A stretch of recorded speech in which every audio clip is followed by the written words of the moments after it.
오르페우스의 상실감. 그리스 신화의 영웅이라고 한다면 우리는 흔히 헤라클레스 같이 힘이 센 남성다운 대상을 떠올린다. 하지만 그리스 신화 속의 영웅이 남성 중심적인 시각의 영웅만 있었던 것은 아니다. 헤라클레스를 현대의 스포츠 영웅으로 본다면 현대의 연예인에 해당하는 영웅도 있었다. 그가 바로 오르페우스다. 오르페우스는 리라 연주에 능하고 노래까지 잘 부르는 팔방미인이었다. 그렇지만 그가 음악 활동만으로 유명했다면 아마 그는 영웅에 속하지 못했을 것이다. 그는 음악적 재능이 뛰어난 것, 이외에도 이하손이 이끄는 원정대에 참가해 많은 영웅과 어울려 험난한 모험을 한 전쟁 영웅이기도 하다. 오르페우스가 원정대에서 실력을 발휘한 것은 세이렌과의 대결에서였다. 세이렌은 새의 모습을 하고 있는 여자들인데 2명 혹은 3명이라고 알려져 있다. 세이렌들은 안테모에사 섬에 살면서 아름다운 노래를 불러 뱃사람들을 유혹해 암초에 부딪혀 죽게 했다. 그래서 그 섬 주변에는 선원들의 백골이 수북이 쌓여 있다고 했다. 이하손의 원정대도 노래소리가 들려오자 동요하기 시작했다. 이때 오르페우스는 세이렌의 노래에 선원들이 동요하지 않도록 리라를 연주하고 노래를 불러 원정대를 위험에서 구했다. 오르페우스가 음악에 뛰어난 자질을 갖게 된 것은 어머니의 기질을 물러받았기 때문인데, 오르페우스의 어머니는 여러 신들을 찬양하고 노래를 부르는 9명의 무사히, 뮤즈, 중마지인 칼리오페였다. 무사히는 제우스의 무네모시네라는 기억의 여신 사이에서 태어난 9명의 딸들을 총칭해서 일컫는 말이다.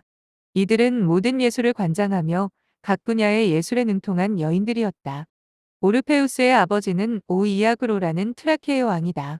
오르페우스가 트라케 지방 출신이라는 것도 그의 음악적 천재성에 좋은 토양을 제공했다. 트라케 지방은 그리스 전체를 통틀어 음악적 소양이 뛰어난 사람들이 가장 많았기 때문이다.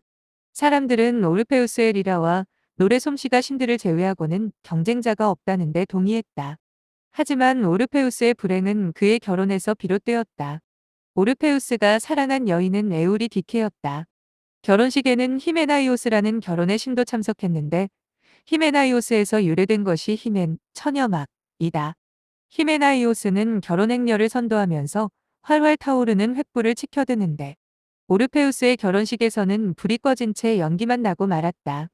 결혼식에 모인 하객들은 모두 불길한 징조라고 여겼고 신랑 신부 모두 불길한 예감을 떨칠 수 없었다. 결혼식이 끝나고 나서 며칠 뒤 에우리디케는 친구들인 요정들과 함께 나들이를 갔다. 이때 양치기 아리스타이오스가 그녀를 보고 첫눈에 반해 그녀를 쫓아가게 되었다. 갑작스레 나타난 낯선 남자 때문에 놀란 에우리디케는 그를 피해 도망치다 그만 풀숲에 있던 뱀을 밟는 바람에 발이 물려 죽고 말았다. 이 소식을 접한 오르페우스는 비탄에 빠졌다. 하지만 오르페우스는 죽은 아내를 포기하지 않고 하데스가 다스리는 지하세계에 내려가서라도 하데스와 단판을 지어 아내를 찾아오겠다고 결심하였다. 모두가 반대했지만 오르페우스는 펠레폰네소스 근처에 있는 저승과 연결되는 통로인 동굴을 찾아갔다. 동굴에 들어가자 오르페우스가 처음 맞닥뜨린 것은 저승에 흐르는 강이었다. 이 강에는 카론이라는 배사공이 있는데 돈 한 푼 없는 오르페우스가 이 강을 건널 수 있는 방법은 그의 리라 연주와 노래뿐이었다. 한 번도 돈을 받지 않고 강을 건너게 해 준 적이 없던 카론은 그의 연주 솜씨에 넘어가고 말았다. 저승문을 지키는 케르베로스의 잔인하고 난폭한 성질마저도 노래로 잠재우고 마침내 저승의 왕인 하데스와 그의 아내 페르세포네 앞에 도착했다.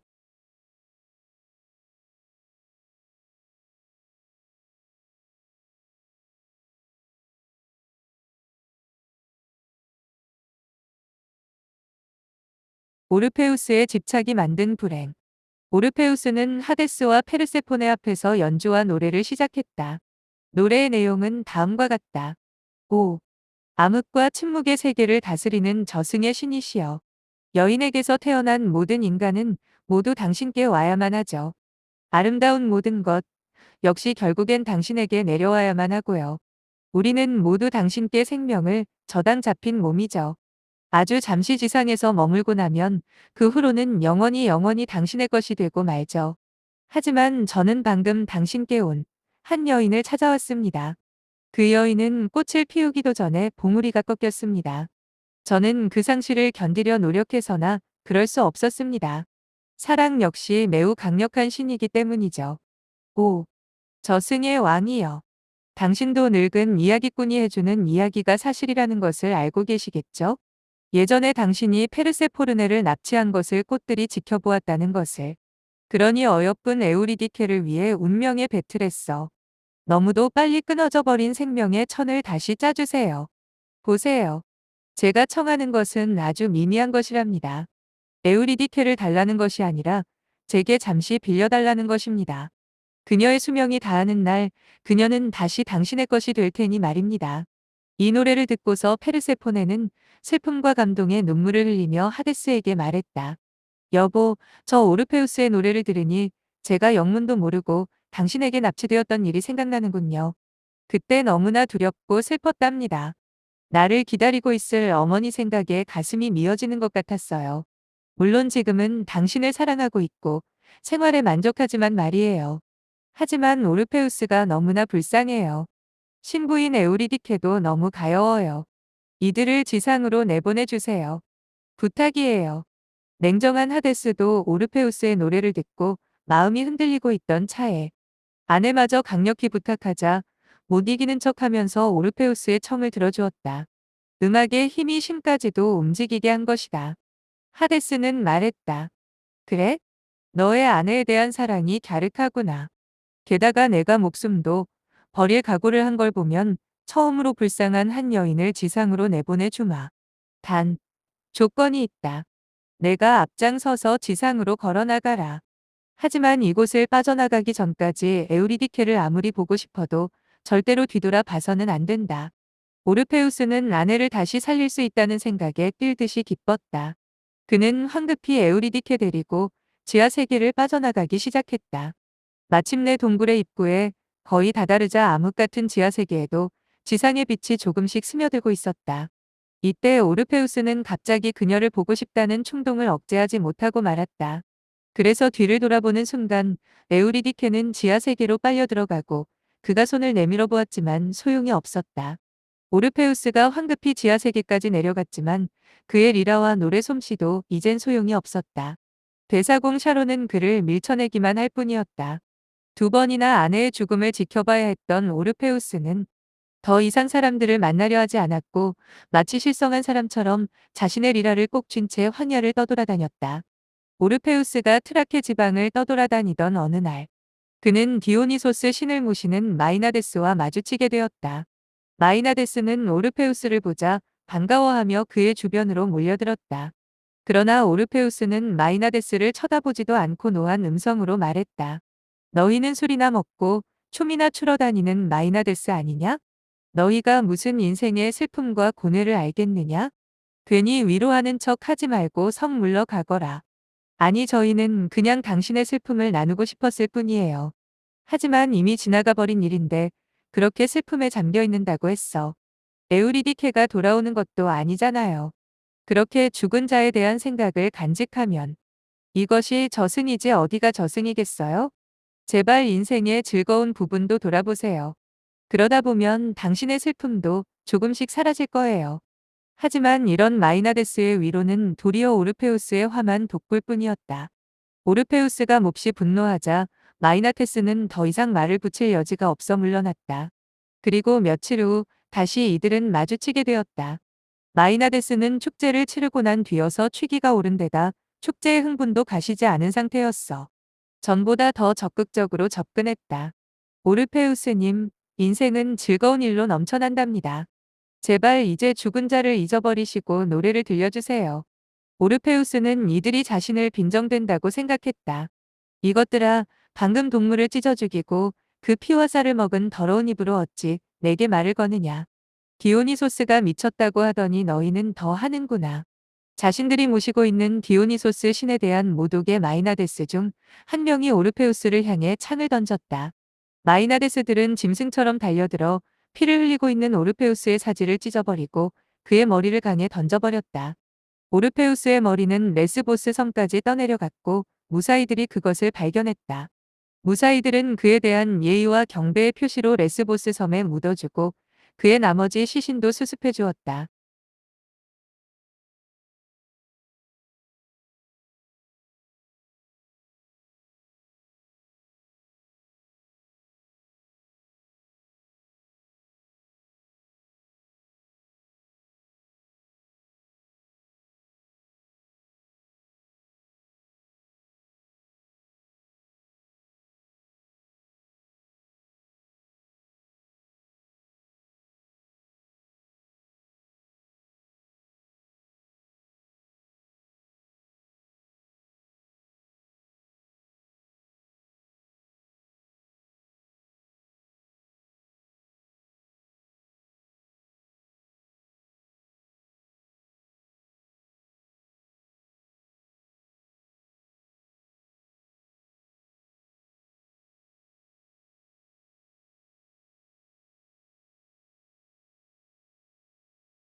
죽은 자를 마음에서 떠나보내는 순간 상실감은 극복된다.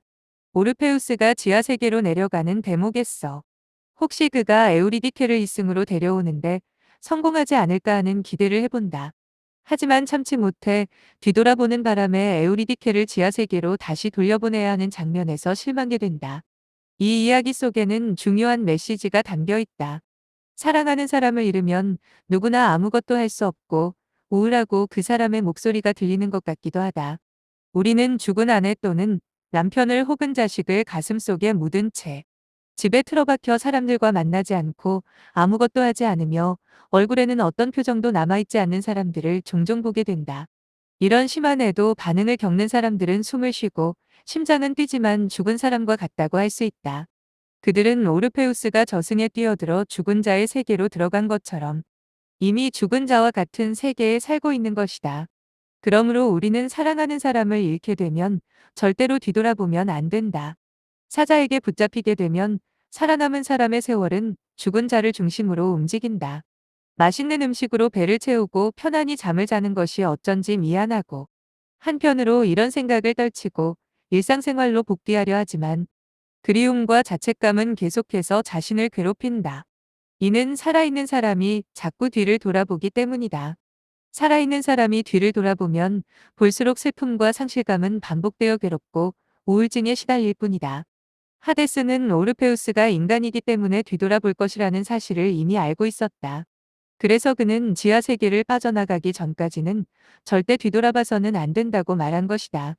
오르페우스가 이승에서 저승으로 내려가는 것은 사랑한 사람을 잃고 누구나 빠지게 되는 우울한 감정을 나타낸 것이다. 하지만 사랑하는 사람을 잃고 생기는 우울한 느낌은 사실상 인간의 자기 방어 기전이기도 하다.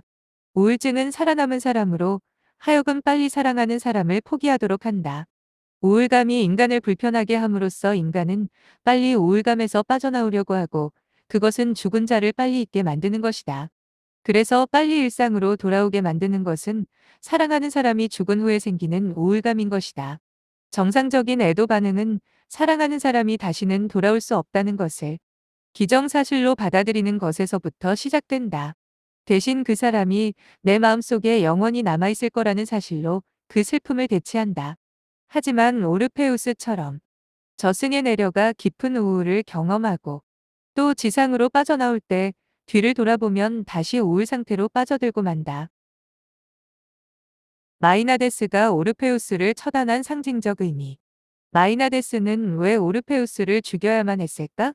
마이나데스는 디오니소스를 따르는 여인들의 무리를 일컫는다. 이들은 술을 먹고 짐승을 죽여 그 살과 피를 빨아 먹기도 했다. 디오니소스가 광기의 신이듯이 그들은 질펀한 축제를 벌인다. 마이나데스는 바로 하루하루를 즐겁게 보내고 짧은 인생을 흥겹고 자극적으로 보내는 것이 인생의 목적이다. 반면 오르페우스는 지상의 삶이 덧없으며 인생이란 고뇌의 연속이라고 생각한다. 마이나데스는 오르페우스에게 개인의 우울한 감정에 집착하지 말라고 권고하지만 오르페우스는 단호하게 이런 집단적인 요구에 응하지 않는다. 흥분한 마이나데스의 공격은 이런 집단의 결속력에 해가 되는 것에 대한 보복이라고 볼 수 있다. 당시 그리스 사람들은 집단의 결속력을 매우 강조했으며 여기에 반하는 사람에 대한 심리적, 물리적 추방은 엄격했다. 마이나데스의 공격은 다음과 같은 경고의 메시지를 보내고 있는지도 모른다. 사회적 책임을 다하지 못하는 자는 죽음을 면치 못하리라. 오르페우스의 죽음은 또 다른 의미로 해석할 수 있다. 진혼굿의 장면을 떠올려 보면 무당은 죽은 자의 영혼을 불러온다. 그리고 죽은 자의 영혼이 무당에 붙어 죽은 자가 하고 싶은 이야기를 무당이 대신 전해준다. 진혼굿은 죽은 자를 위한 것이 아니라 산 자를 위한 것이며 한이 맺혀 죽은 영혼을 달래고 좋은 곳으로 보낸다는 진혼굿을 통해 사랑하는 사람을 잃은 가족들은 조금은 편한 마음으로 여생을 보낼 수 있는 것이다. 죽은 자 영혼을 불러오는 이유는 남아있는 가슴속의 슬픔을 모두 뽑아 내려는 정화의식인 것이다. 지는 곳 다음에는 신명나는 구판이 벌어진다. 슬픔 속에서도 현재 남아있는 사람들은 행복을 찾고 남은 인생을 흥겹게 보내라는 메시지인 것이다. 샤먼은 죽은 자를 잠시 데려와 살은 남은 자를 위로하게 하고 다시 원래 있던 저승으로 돌아가야 하는 것인데 오르페우스는 이러한 샤먼의 원칙을 벗어나 지나친 욕심을 부렸다. 그는 뛰어난 음악적 재능이 자기애를 너무 부풀려 놓았고 그는 죽은 자를 다시 살릴 수 있다는 헛된 욕심에 사로잡혔던 것이다. 결국 그는 그런 샤먼으로서의 약속을 여겼기 때문에 다시는 샤먼의 역할을 할 없었던 것이다. 그래서 그는 자신을 모든 능력을 잃고 목숨까지도 잃어야 했던 것이다. 오르페우스에 대한 마이나데스의 생각. 비겁한 오르페우스. 그는 죽어 마땅한 자입니다. 우리가 그렇게 삶의 진리를 가르쳐 주려 했건만 그는 들은 척도 하지 않고 스스로 무덤을 팠죠. 우리는 트라케의 여인들입니다. 술의 신이자 야성과 광기의 신인. 디오니소스를 숭배하고 따르는 마이나데스이기도 하죠. 우리는 담쟁이 덩굴과 포도 덩굴로 된 화관을 쓰고 디오니소스를 따라다니며 술을 마시고 한바탕 축제를 벌이기도 합니다. 이런 축제는 우리 여성들에게 해방감과 환희를 느끼게 해줍니다. 하지만 미라를 잘 켜고 노래를 잘 부른다는 오르페우스란 자가 문제였습니다. 사람들은 사랑하는 아내를 위해 죽음의 세계까지 다녀온 그를 칭송합니다. 그의 순수한 사랑을 말이죠. 그런데 한번 생각해 보세요. 그의 사랑이 순수하기만 한 걸까요? 아무튼 그렇게 평판이 좋은 오르페우스를 죽였으니 우리 마이나데스는 오명을 뒤집어 써야 했습니다. 광기에 사로잡힌 미친 집단이 되고 만 것입니다. 하지만 저희가 드리고 싶은 말씀은 오르페우스는 영원한 사랑을 가장한 비겁자에 불과하다는 것입니다. 알고 보면 그는 살해를 가장한 자살을 한 비겁자입니다. 사실 우리는 그의 소원을 들어준 것이나 마찬가지입니다. 우리가 처음 그를 만났을 때 그는 이미 저승의 냄새, 히데스의 그림자가 드리워져 있었으니까요. 그 당시에 그는 이미 아름다운 목소리를 잃었고 이제는 이전의 리라 솜씨도 없었습니다. 그는 오로지 죽을 생각만 하고 있었던 거죠. 그러니 죽고 싶은 사람을 죽인 것이 그렇게 큰 죄가 되나요? 물론 우리 행동의 전부를 면제받고 싶은 마음은 없습니다. 다만 왜 우리가 그를 죽여야 했는지 진실을 알리고 싶을 뿐입니다. 그러고 나서 우리 마이나데스를 평가해 주세요.